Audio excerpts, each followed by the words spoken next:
যেসব উপদেষ্টা আগামী নির্বাচনে অংশ নিতে চাচ্ছেন তারা হাসিনাকে অনুসরণ করছেন বলে মন্তব্য করেছেন আম জনতার দলের সভাপতি মিয়া মশিউজ্জামান। প্রেস ক্লাবের সামনে প্রতিবাদ সভায় তিনি বলেন, এই দেশে আর কাউকে হাসিনা হতে দেয়া হবে না। বিস্তারিত হাকিম মাহির রিপোর্টে। ওয়ালটন এখন দেশের সীমানা পেরিয়ে পৌঁছে গিয়েছে 50টিরও বেশি দেশে। ওয়ালটন, ঘরে ঘরে, বিশ্বজুড়ে। উপদেষ্টারা নির্বাচনে প্রার্থী হতে পারবে না এমন দাবিতে আমজনতার দলের এই প্রতিবাদ সভা। উপদেষ্টাদের উদ্দেশ্যে দলের নেতাকর্মীরা বলেন, নির্বাচনে অংশ নিতে চাইলে তাদেরও পলায়নে বাধ্য করা হবে।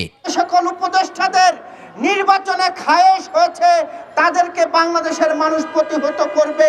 নিশ্চিত ভবিষ্যৎ তৈরি করার জন্য যারা কাজ করেছে তাদেরকে আগামীতে সরকার প্রধান করবে। নির্বাচনের আয়োজনকৃত সরকারটি যদি নির্বাচন করতে চায়, এদেশের জনগণ যেভাবে হাসিনাকে দেশ ছেড়ে পালিয়ে যেতে বাধ্য করেছে, আপনাদেরকেও কোনোভাবে ছাড় দেওয়ার চিন্তা ভাবনা করবে না।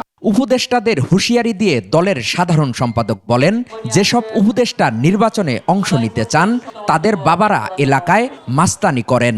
উপদেষ্টা নাহিদ ইসলাম, তার বাবা বনশ্রী, আফতারনগর, রামপুরা এসব এলাকায় মাস্তানি করছে।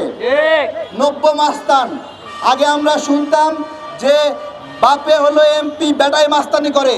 এখন শুনতে হচ্ছে বেটাই হলো এমপি আর বাপে করতেছে মাস্তানি। শেখ হাসিনার ফ্যাসিবাদী আচরণের কথা মনে করিয়ে দিয়ে এনসিপি নেতাদের উদ্দেশ্যে দলের সভাপতি বলেন, টাকার লোভ ছেড়ে গণমানুষের সেবা না করলে রাজনীতি করা যাবে না। আমাদের দু একজন উপদেষ্টা যারা নির্বাচন করতে চাচ্ছেন, উপদেষ্টার পদ থেকে সরে এসে তারা হাসিনাকেই ফলো করছে। প্রতিবাদ সভায় অন্তর্বর্তী সরকারকে 7 দিনের আলটিমেটাম দেন আমজনতার দলের নেতারা। দাবি না মানলে ফের রাস্তায় নামবেন বলেও হুঁশিয়ারি তাদের। তত্ত্বাবধায়ক সরকারের কোনো উপদেষ্টা নির্বাচনে অংশগ্রহণ করতে পারবে না। হাকিম মাহি, 21 টেলিভিশন, ঢাকা।